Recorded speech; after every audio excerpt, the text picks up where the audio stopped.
Python makes a distinction between text files and binary files. Even on operating systems with file systems that don't make that distinction, Python still does. So how you read and write binary files, even though it's still very simple, is different in significant ways from how you read and write text files. So let's make a working copy of files.py, files-working.py. Open that working file, and we see we have our little loop here that reads lines of text and prints them to the screen. And let's just go ahead and take this out and put in olives.jpg, and we'll save that and run it. And we'll see that we get this Unicode decode error because Python is trying to decode the text in that JPEG file. And that's a JPEG file. If we open that up, we'll see there's an image of some grapes on a vine there, and that is not a text file at all.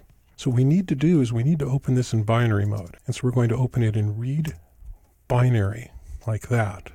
And now, if we save this and run it, we're going to get this output, which is still not really what we want. What's happening is that the print function is trying to print that in a way that's text readable, and we're not going to want to write that to a file if we're making a copy of this. So what we need to do is we need to open an output file in binary mode, and we need to use our buffered I/O. And so we'll call this infile, and we'll open an out file. We'll call that new.jpg. We'll open that in write binary mode.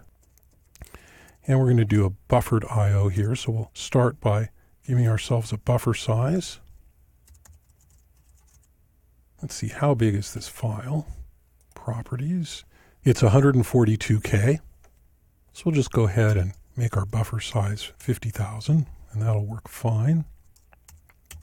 And the rest of it is very similar to how we would do this with the text file. infile.read buffer size. And infile.read is not an iterable, so we have to use a while loop. Length of buffer. And we will outfile.write from our buffer. And we'll go ahead and print a dot so we see that something's happening on the screen. And we will read the next buffer.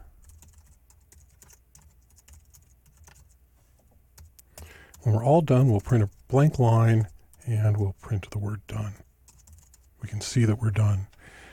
So what's different here is that by opening the file in binary mode, we're no longer dealing with text. The rest of it looks pretty much the same as how we do the buffered reading and writing with a text file, but the difference here is that we're not working with text at all.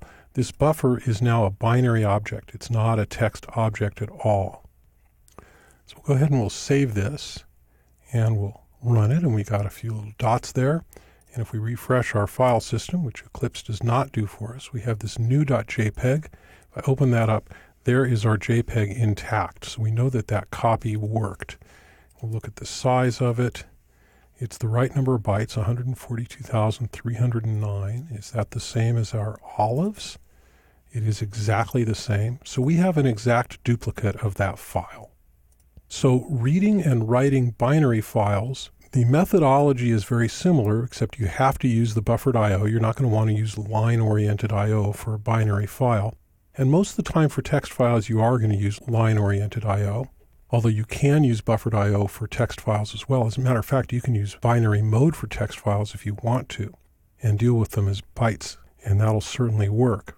But the distinction here is that with binary files, you have to use the buffered I/O, and you have to use binary data types. And so when you read that file, it's going to read it as an array of bytes, and it's not going to read it as text. So this is how you do buffered I/O with binary files in Python, and it's really very simple, and it's something that you're going to use now and then as you're dealing with binary files.